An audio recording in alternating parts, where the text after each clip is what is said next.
Welcome back to the channel. It's been a minute. We've been filming Faster with Finnegan for like 2.5 weeks straight with no break, and the shop is a mess again, but I hadn't had time to put out any videos, but we're going to get some rolling right now. And first things we're going to do is check the antifreeze levels in all these cars on the property, which is probably 15 or 16 cars. We build these cars so quickly, I don't know if they have antifreeze in them or not, but we're going to check. And I'm just curious, if I don't check, how many cars would we lose this weekend? Because it's going to get down to like 10 degrees, which is cold for Georgia. Yes, I know, people up north, -10, -20.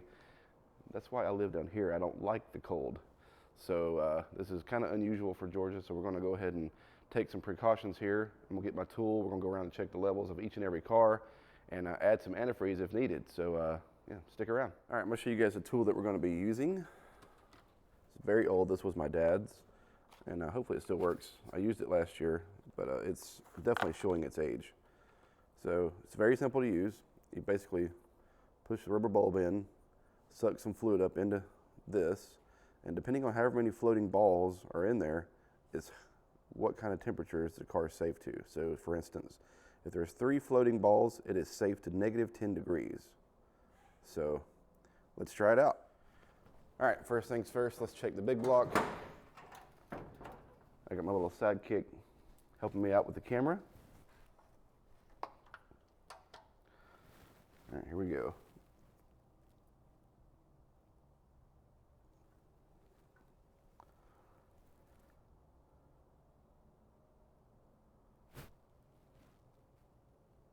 None. There's no floating balls. Not safe. All right, so I have one more of these. I'm going to double check it just to make sure, because surely I didn't just put water in this car. It wouldn't surprise me, but this is my daily driver. Surely I wouldn't put just water in it. All right, let me go get the other tester and check it. Maybe this has finally gone bad. I doubt it, but let's go see.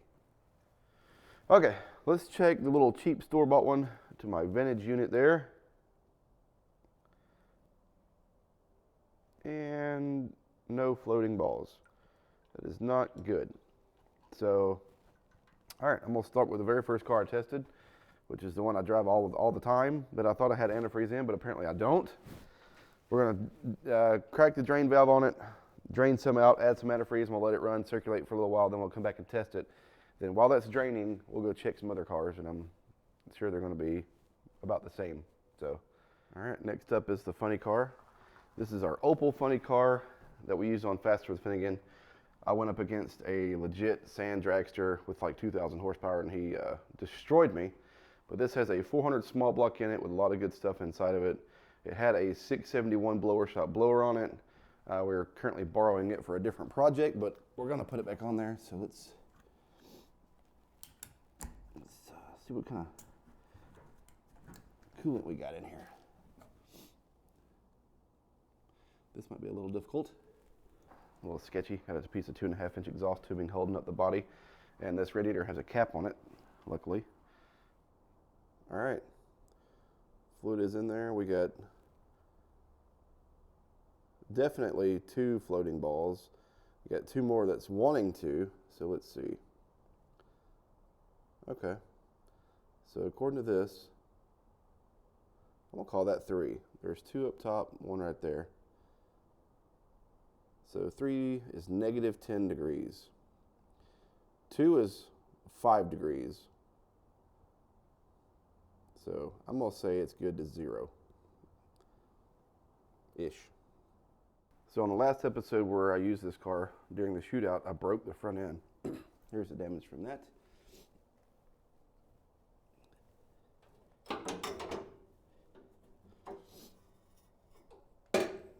Sheared all that right off while doing donuts with paddle tires on asphalt.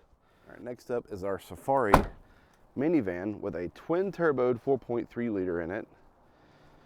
One of the cool things about this build is we use a marine intake with fuel rails and got rid of the spider injection that causes a lot of problems, and it worked really well. So if you want to upgrade your 4.3's intake, that's the way to go. It worked really good. So, all right, let's give it a shot. Oh goodness, come on.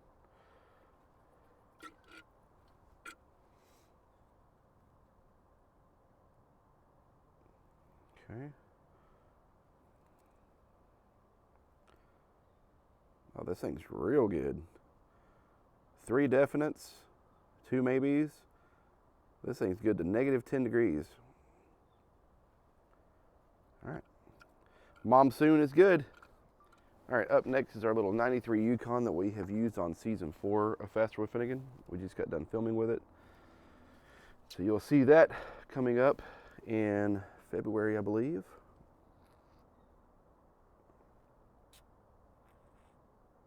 Uh-oh. There we go. Okay. 2 definite floaters. 3 real slow. So it's good to 5 degrees. I'll take it. All right, Yukon is good. All right, next up is the Lambo. If I can get to it. Hey, there's some springs. Could use this. Let's take those back to the shop. Damn, I don't even know if I can get to the drag coda. Well, I can't get the hood open by myself. The radiator is up there. The kill switch is off, which is under the thing over there. I can't pop the hood to the engine because there's no power. So it's inside. And I'm sure we put coolant in it. So now let's see if we can get to the drag coda. All right, I made it to the front of the drag coda. I can't reach the coolant level with the hose. The fluid's way down in there because Cotton may or may not have an accident with this and it leaked out some coolant. You'll see soon, but maybe I can pull just enough out of the overflow.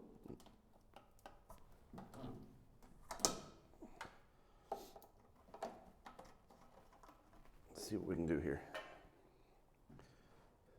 Will this reach down in here? Yes, it will. Okay. There we go.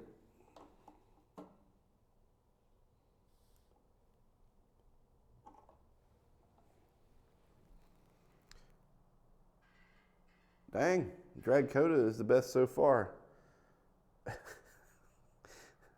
It's good to -40 degrees according to this thing.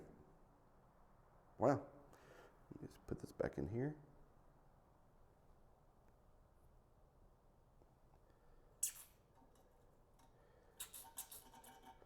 All right, drag coda is good. Check the old top kick here. This is my 1990 top kick. Has a 366 big block Chevrolet in it with an Allison automatic transmission. I'm about to do a road trip here with this thing in the next couple weeks, but we're gonna do a bunch of upgrades to it before I leave. So let's get my tool here.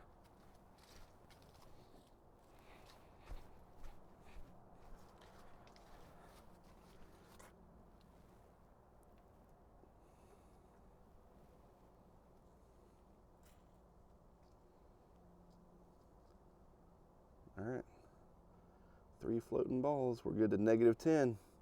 All right, this is just a little 01 Chevrolet I have. A little service truck I never ever use.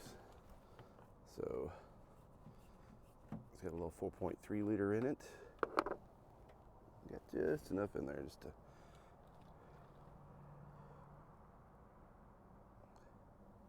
Let's see.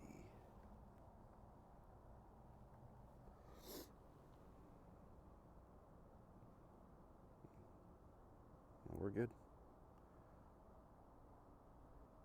Let's see, 1, 2, 3, 4. Where the hell's the other ball at? Oh. We got 4 floating balls, which is good to -25 degrees. So, service truck is good. All right, this is the old daily driver. This thing has hauled cars for the show for the first 3 seasons. Got a 5.3 liter in it, 350,000 miles. It has never let me down. Still runs like a top.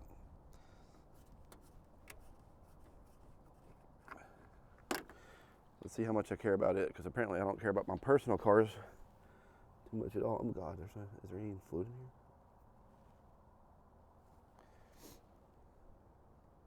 You gotta be kidding me. So far, my 2 personal cars don't have anything in them. They're about to freeze and crack. Man, such an idiot. All right, last one is the dually. It's an 88 Slam dually with a Cummins swap. This belongs to my buddy Brandon. So let's see. Oh, dang, it's way down in there. I don't know if this is going to reach.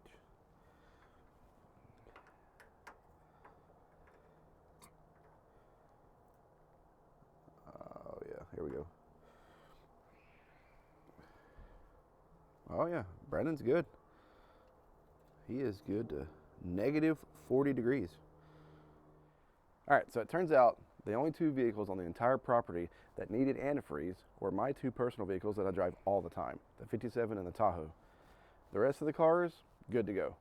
So if you would have asked me, you know, are these cars good to survive a winter storm? I'd have been like, of course. I drive them all the time. They're topped off with antifreeze. Man, don't be an idiot like me. Check your cars, make sure they're good, because now I gotta go to the store, get some antifreeze, top those off, make sure they're good, because I would have lost the 57 and the Tahoe this weekend had I not checked them. And I would have been heartbroken. I have huge plans for the 57 coming up that you guys are gonna love. So yeah, thanks for watching. Check your coolant. Make sure you're not gonna freeze this weekend, and we'll see you next time.